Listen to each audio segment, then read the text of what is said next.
Okay, guys. Appreciate you covering our team.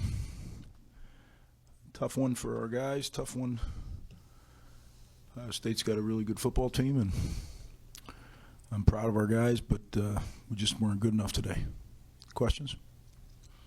Down 14-3 midway through the third quarter, number one team in the country. Are you encouraged by what you saw from your team in the first 2.5 quarters? Yeah, but that's not.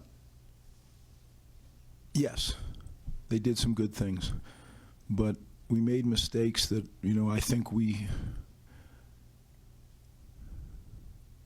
need to stop making them if we're going to have a chance to compete with a team like that.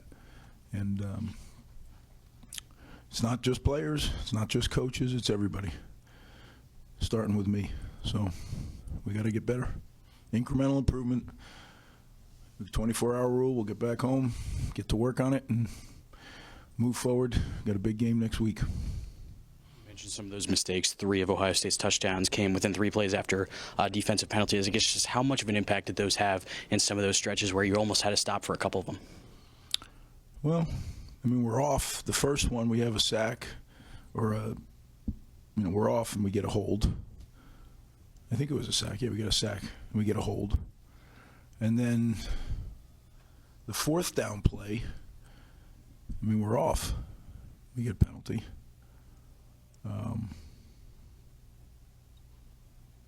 The 3rd touchdown, I was proud of the guys. They started with the ball on the 1-yard line, right? So we stop them coming out at half, which is what I said. Hey, man, we got to come out and get a stop and then go score and win the middle 8 and have a chance to take this thing into the 4th quarter. The whole plan was get it to the 4th quarter and see if we can't win this game. And at points, I thought we had a chance to do that. And that they get the ball at the 1-yard line on the sack fumble. I was proud of our guys. They stuff them, and they cause them to commit a foul and move them back to the 11. And then that play, you judge for yourself. I'm not real happy with that play, and I'm not disappointed in. I'm not happy with that play. Going off that, you were pretty animated with the officials after that play. Just what did you see? Yeah, there's a couple things today that I wasn't pleased with, but they're not perfect. Well, certainly, I made my share of mistakes today. Everybody makes mistakes. I'm not. We now have probably the officials' worst nightmare is that we have iPads now, so we can see it, right? So it's disappointing when you see it. It's not like you have to wait to get on the bus and watch the tape. You see it in real time, or just about. But look, we're not 1 or 2 penalties away from winning this game. That I can tell you. Would it have made it more interesting? Sure, but we wore down a little bit, I think, and we're a good football team. That play that we just discussed, were there flags that didn't get called for your side, or were some of the flags that called against you guys that you didn't like? Just what were the other? Yeah, I don't get into the officiating. Officials have a tough job. There's 8 of them. There's 22 players. The 22 players are getting bigger, stronger, and faster every year. So to make those calls in real time is a very challenging job, and I have a lot of respect for the job they do.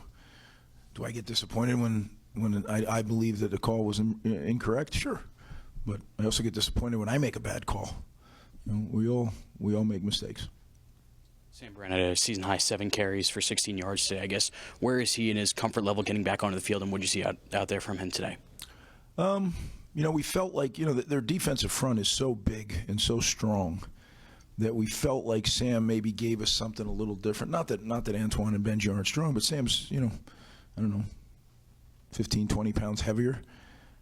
So we thought all 3 of them could kind of mix and match in the game today. Not many people have run the ball on these guys. Not many people have scored points on these guys.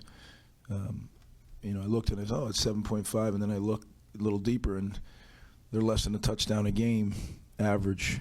So earlier in the week I said I thought they were really doing a great job. Matt Patricia comes in as the coordinator, does a great job defensively, and really good, talented players.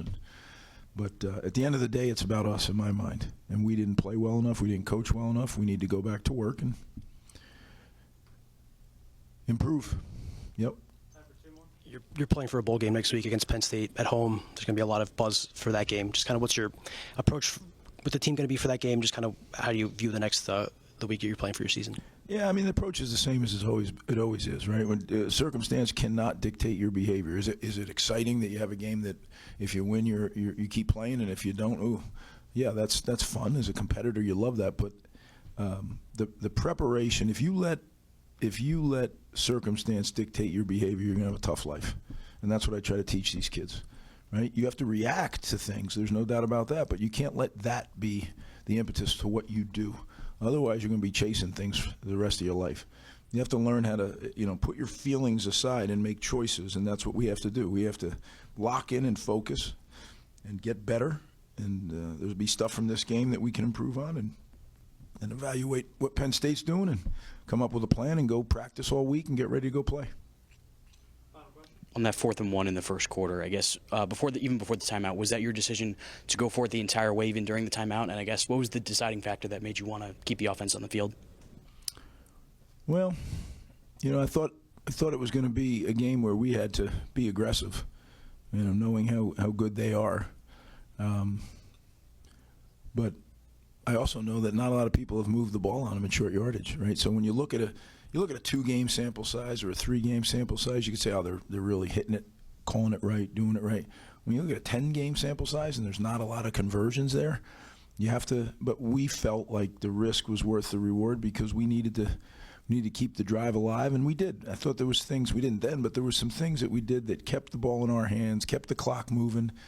Again, there was a plan to try to get it into the fourth quarter and go win it, and we just came up a little short. So that's the way it goes. We'll get better. And, again, I thank you for covering us. Appreciate you coming out. And